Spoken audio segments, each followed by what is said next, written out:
爸爸媽媽唔好喺網上再揾點解細路仔唔中意食飯嘅原因啊！留分鐘俾阿樂哥，將呢一碗廚房靚仔都舐埋碗底嘅肉腸薯仔炆飯，米飯粒吸滿肉汁嘅同時，仲要粒粒分明。簡單得嚟呢，大人細路仔都中意食，一舉兩得啦！開波！嗱，呢個呢，就係今日我哋做炆飯嘅靚肉腸啦，寫上嚟呢，肉質緊實，肉香撲鼻。我哋入行做廚師咁多年啦，同大家一樣，對肉腸嘅印象呢，就係好食還好食，但係呢，佢零天然純添加喎，肉少澱粉多，遠遠唔及鮮嘅價值啦。嗱，而家呢個唔同啦，大家要求呢越嚟越高，廠家呢越嚟越捲，所以呢就多咗好多健康又好食嘅肉腸。循例介紹下材料啊，米啊，阿導演話唔使介紹啦，啲傻更更米唔介紹，炆飯啊嘛，冇米點食啊？好耐冇整荷包蛋啦，煎荷包蛋放埋落去，哇！呢碗飯幸福滿滿。薯仔咧，等我切一嚿嚿咧，煎一煎佢，咁啊有啲油香味咯。嗱，既然係小朋友菜單，我哋準備咗腸啊。今日啲腸係唔同噶，叫生鮮腸，係急凍住過嚟噶。肉腸品質信得過情況下，俾細路仔揀，佢哋更加中意。而且你爸爸媽媽咧就慳翻啲調味嘅環節啊，何樂而不為啊？今日我教得你個肉腸炆飯係有備而來嘅，做出呢個肉腸羊腸食品，本身係靠養豬同飼料起家嘅行業巨頭。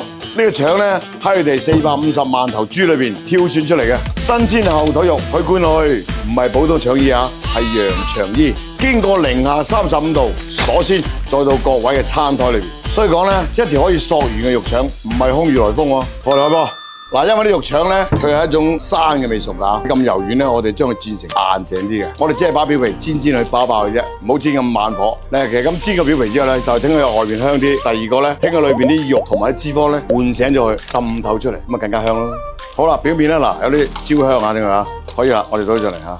你煎表面得啦，千祈唔好整熟佢啊！整熟咗啲汁水出咗嚟㗎啦。薯仔呢，切成咁樣啊，切片就唔好食㗎咯，係要咁樣嗱，菱形咁樣啊，把薯仔聽日更加香啲、鬆啲。屋企阿媽、爸爸都做到啦，揦下去，咁或者細路仔食得好嘅，多少功夫有咩所謂呢？咁我哋開始煲飯啦。嗱，10分鐘之後呢，佢啲水呢差唔多乾㗎啦。我哋先放薯仔，再放啲肉腸。條腸呢，一開二啊，個橫切面就咁啦。聽佢焗嘅過程中呢，啲汁水再滲喺飯度，咁啲飯唔好食咯。再焗佢10分鐘 ，OK 啦。好啦，時間到，開蓋。睇到未啊？靚嘅炆飯做出嚟就咁嘅狀態。米飯粒粒分明，吸滿啲肉汁啊！